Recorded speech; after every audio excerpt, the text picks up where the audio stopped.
What's up, everyone? All right, so here we are, 45th day of 2019, 6th green day in a row, which is fantastic, continuing the momentum. So far this year, I've had 39 green days and only 6 red days, which is great. I mean, that's, I'm really happy with that, and I want to continue this momentum. $3,000, not bad. That means I'm about $20,000 away from crossing the line to $1 million in this small account challenge that I've been doing for the last 2+ years. So only $20,000 left, getting really close to that finish line. I'm hoping it'll either be this week or next week. I'm kind of looking at the calendar and sort of figuring when this is going to happen. It's going to be soon. I'm really, really excited. So, this week we've been seeing, and last week, of course, some crazy momentum. BPTH, TNXP, GLBS. And what I'm going to do tomorrow at 7 p.m. Eastern, I'm going to host a workshop where I'm going to break down these crazy movers. All right, so stocks like BPTH, LFIN, DRYS, we're going to break it all down. So I want you guys to register to the workshop. It's going to be a lot of fun. I'll see you tomorrow, 7 p.m. Eastern. For the recap, any questions, any comments, leave them below. I'll answer them later this afternoon. And I'll see you all first thing tomorrow morning for pre-market analysis around 9:15 a.m. All right, see you guys then.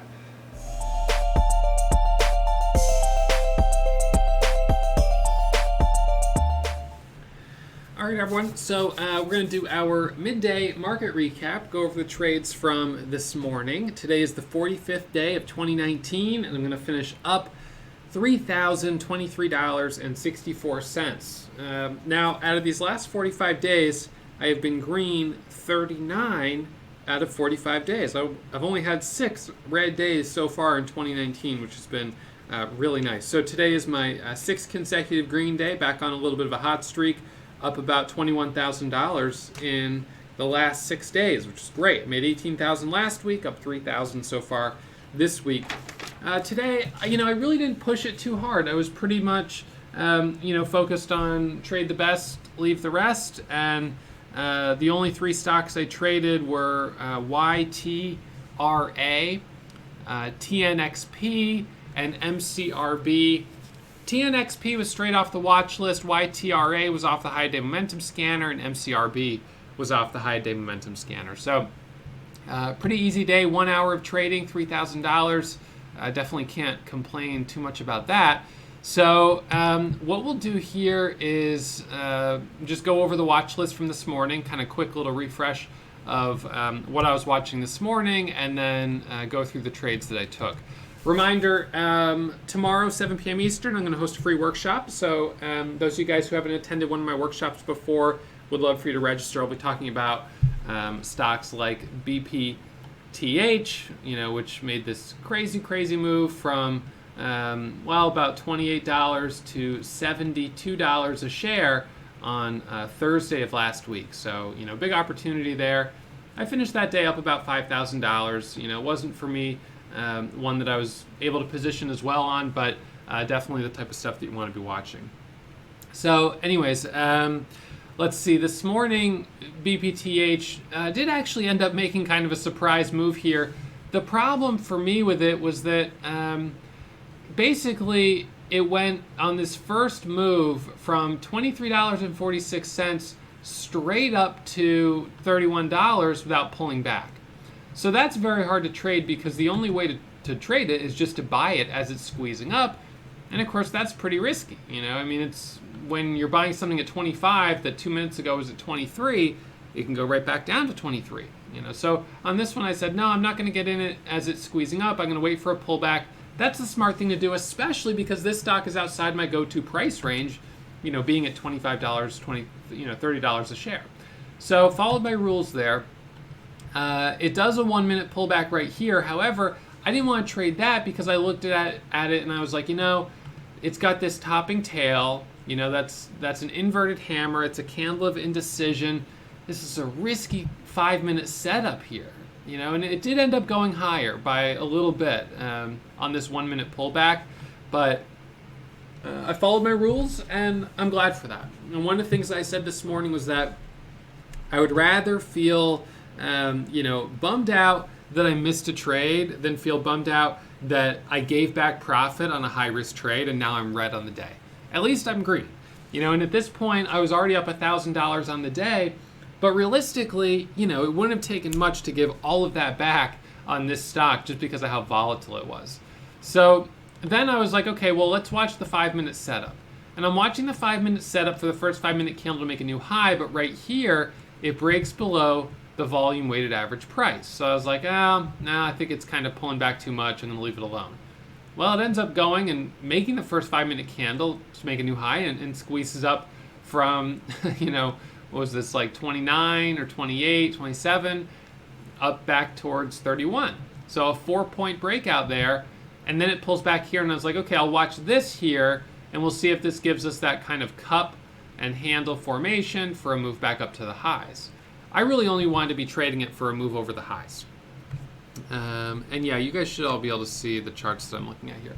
So anyways, then it goes sideways and it, you know, breaks down here. So again, it's kind of just like, it's holding up relatively well. It's doing kind of a longer period of consolidation, but it really hasn't given me a good opportunity for a trade. And you know, it's all about risk reward. And for me, the risk just felt too high versus the reward potential. So followed my rules, but as I said also this morning, sometimes the market will you know, punish you for following the rules, in the sense that if you had broken the rules, you probably would have made money. And if I had broken the rules and just bought this at 25 or 26, you know, I actually would have made money. But I've also had times where I did that on a stock like this and lost 10 grand like that. You know, it doesn't take much to take 6,000 shares and lose, you know, $2 a share, and boom, you're down $12,000. So definitely don't want that to happen. So anyways, that one wasn't on really the watch list that much this morning. It was just one that, you know, kind of all of a sudden popped up and was like, you know, maybe we'll watch it. Leading gapper this morning was GLBS. Gapping up, let's do a historical time frame, or we already did. So this is gapping up $9 pre-market, 102% gap, 1.6 million share float, very low float stock, million shares of pre-market volume. So on this one, you know, I was watching it thinking that, you know, it was definitely interesting, but I wasn't sure that I'd be able to trust it. By the time the bell rang, it was already kind of selling off a little bit. And as it broke this pivot here, the low here of 822, or I think it was 822. Let's see, pop that back. No, that's the low of that candle. There we go. No, that's not it either. Come on. There we go, 822. Once it broke that level, that was pretty much it for it. So ORGO hitting the scanners. Could take a look at that, but wait a second. So anyways, this one, no trades on it, ended up selling off, not clean. TNXP, this one, you know, was squeezing up pre-market, and it was looking really good. It was up 38%, 250,000 share float. That float is very low, similar to BPTH. And so I was like, this one looks interesting. And so as soon as the bell rang, I jumped into it, 15,000 shares. I was like, this thing, I really think it's going to break the pre-market high, certainly of 420. And I think this thing has a chance of going straight to $5. And, you know, wouldn't it be my luck? I get my good fill here at 4, and it double tops at 413. Double tops at 413 and is unable to break that level. Now, if I pull this back to a 10-second chart, you'll kind of see what how this trade worked and why I was able to still make money on it. I jumped in the second, really, that the bell rang. Okay, so let's zoom in on this just a little bit more. All right, so I jumped into it right here on this candle. It pops up to 12. It drops down here, and I was like, oh, this is not good, but I'm going to give it the second for the first 1-minute candle to make a new high, and it surges back up right here and double topped, and this is where I was like, no, I'm getting back out. I'm selling. So sold, so bought right here and sold right here on this one. So made $1,000, which was my first trade of the day, so got my cushion. Second trade of the day was, it wasn't for a little while later. So very first trade, like right when the bell rang at 9:30. And then my next trade wasn't until 10:05, MCRB. MCRB was not on the watch list this morning, but all of a sudden the bell rings and it starts squeezing up, and you can see it lighting up the scanner right here. So it's on the scanners, moving higher. My first entry was down here at 683. So on this one, you know, I was a little unsure because the float's 27 million shares. It's a little higher than we typically would go for. But I decided to go ahead and take a scalp. It had a high right here of 80. And on this candle, it pulled back. And as it surged back up, I went ahead and got in. So I was in it with a partial fill at 83 and yeah, I guess just 83. And ended up getting out of it at 83, break even, and sold the rest at 60. So I lost $232 on this trade. So down 232 bucks on it. And I was like, you know, it's I don't know, it's not really working, so I'm gonna leave it alone.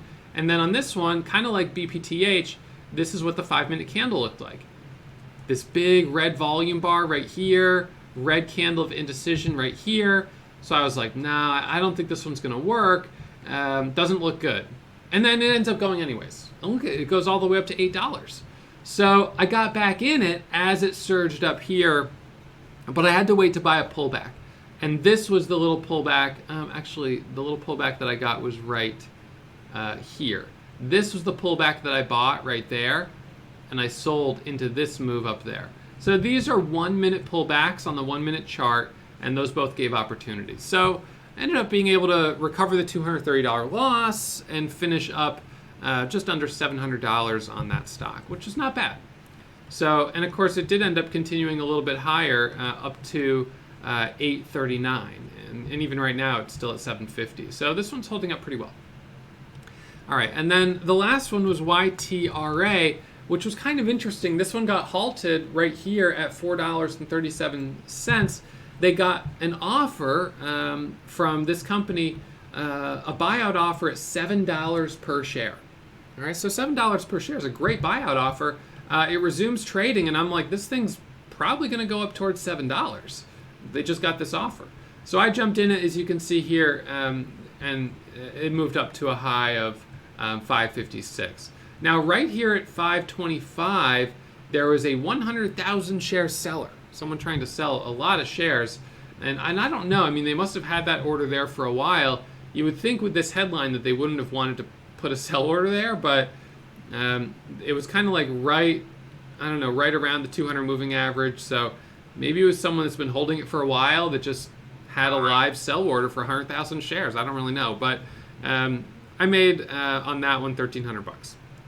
So with that, I'm up 3,000 on the day. Overall, a decent day of trading, and making progress on this $1 million challenge. So now I'm about $20,000 away from crossing the $1 million line. $979,000 of profit.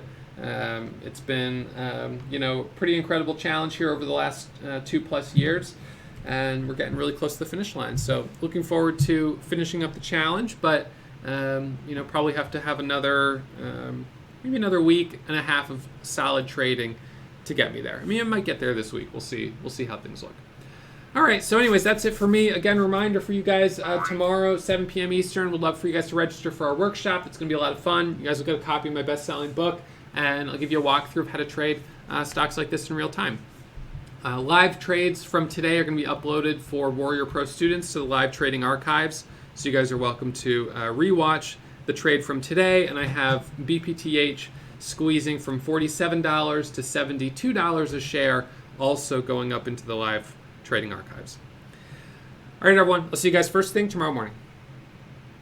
If you're still watching, you must have really enjoyed that video. So why not subscribe and get email alerts anytime I upload new content? Remember, when you subscribe, you become a member of the Warrior Trading family.